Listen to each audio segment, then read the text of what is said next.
so bad we don't need to pretend, but I don't want war with you or my friends or my best friend.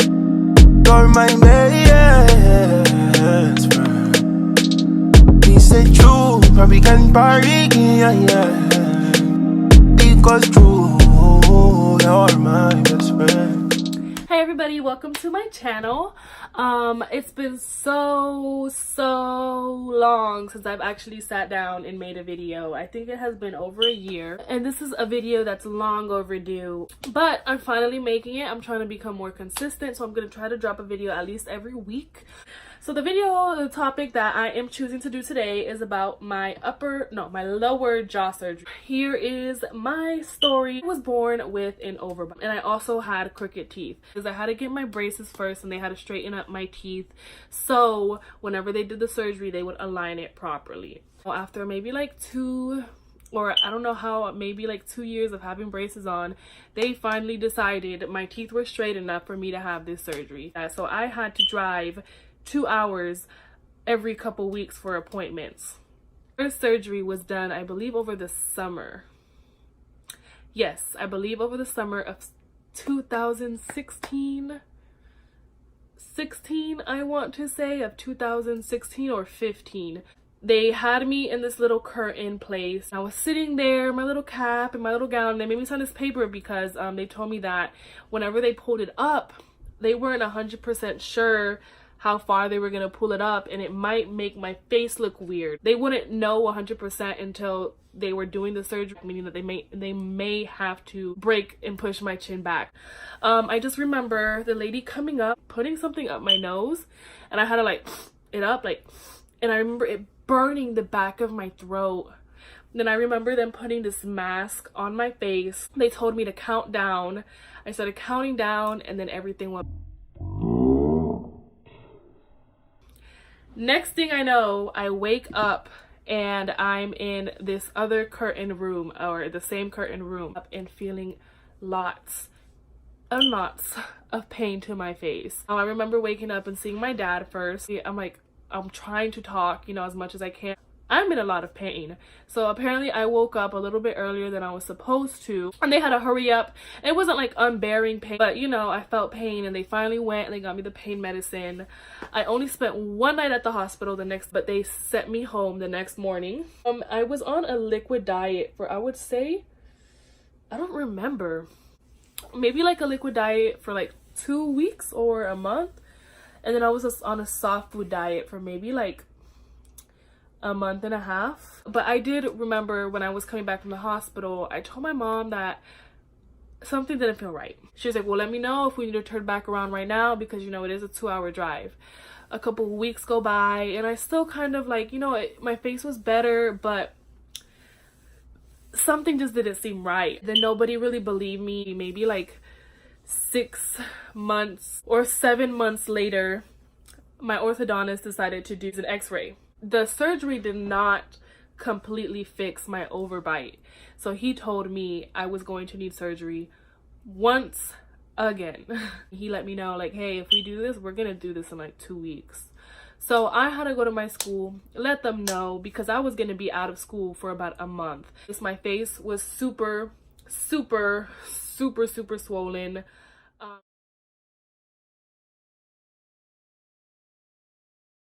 Those little things when you go on the plane around your neck? I had to have that because I couldn't move my head.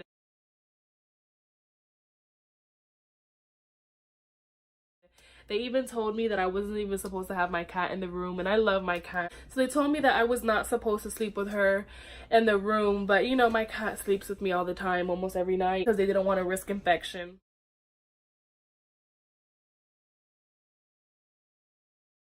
But when I had the second surgery, my face was just, I had to have my jaw, realigned after I already had a surgery like 6 or 7 months prior. And it had left me a nasty little scar on this side. So whenever they did the second surgery, I asked them if there was a possibility they can try to remove it, because it left that ugly keloid.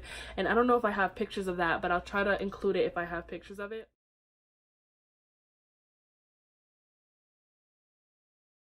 So they tried to remove it the second time that I had the surgery. It came back. So that side, I don't know, the tissue, the trauma was just causing this keloid to keep growing back, and I was really insecure about it. It just looked like I had a huge ass pimple. So they fixed that as well. I had to get some steroid injections so my keloid would not grow back, and this is how it looks like now. Like, yes, I have a little bit bigger of a scar on this side than I do on this side. As you can see, this is just one little dot, but my keloid was getting so big that they had to like cut it off, and this looks way better than it was before. Cat. She is so spoiled. Her name is Missy, and she slept with me every night when I had my surgery. Not near my face, but she slept with me every night. Okay, so my second time around with the surgery was not easier than the first time. If anything, I think for me personally, it was a little bit hard because I knew what to expect and I knew how bad it was gonna hurt, that I was anticipating and freaking myself out all before. But now that the surgery is over, I love the results. It was completely worth it. Even though the surgery had to be redone, you know, I do not personally think it's not intentional. Sometimes things happen. My orthodontist, you know, really hooked me up with the whole surgery thing. I'm not gonna go all into that. Winning Smiles Orthodontics, they were the best. A lot of the things that I would eat whenever I had the surgery, a lot of smoothies, a lot of ice cream, like a lot of like broth, like soup broth. But I know I wasn't supposed to be eating this, but I would eat like a lot of mashed potatoes. My dad would make me mashed potatoes and he would just mash them really good.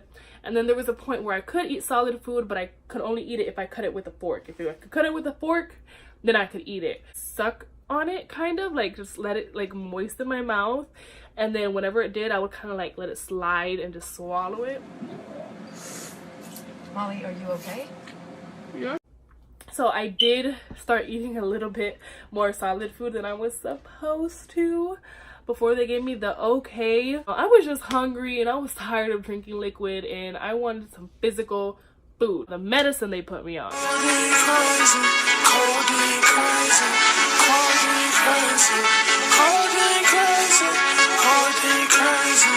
I'm not gonna lie, it constipated me a lot. Like, your girl fucking could not take a shit, bro. Like, I cannot for anything, and every time I tried to, I felt like it was a freaking brick. Like, ugh. And I know it's probably TMI, but I don't care. Hey, shout out to my mom, because you know, the first time I had the surgery, she stayed and actually took care of me for a month. And shout out to homebound teacher, because the second time I actually missed school for about a month as well. But that was my experience with my jaw surgery.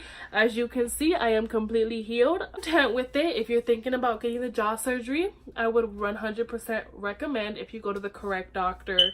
Yes, it was invasive. Yes, it took a lot of recovery time. Even then, maybe like 6 months after, my jaw was still very sensitive, but I do not regret it one bit having 2 surgeries, even though it was supposed to be 1. But at the end of the day, I got the results I wanted, and my orthodontist did not want me to have a half-assed result, and he made sure that I had the result that he and I wanted. You don't understand, before I would have pain, I would pop my jaw wide to like eat a burger. It would hurt because of my overbite. Like, I would get cramps in my cheeks. I don't know if that makes sense, but I would get cramps in my cheeks when I would talk. Get them rarely, like super rarely now. That's the end of my video. I'm still cute. Comment, subscribe if you have any more questions. I'll try to make another video on any follow-up questions that you have about the surgery. Guys, have a great day and follow my social medias as well. See you guys in the next video.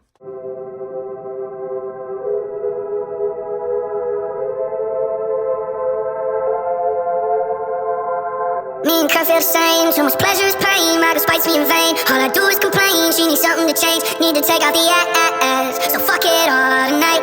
And don't tell me to shut up when you know you talk too much, but you don't got shit to say. I want you out of my head, I want you out of my bedroom tonight. There's no way I can save you, cause I need to be saved too. I'm no good at goodbyes, we're both acting insane, but you're stubborn to change. Now I'm drinking again, 80 proof in my veins, and my fingertips stained. Looking over the ass, don't fuck with me tonight. Say you needed this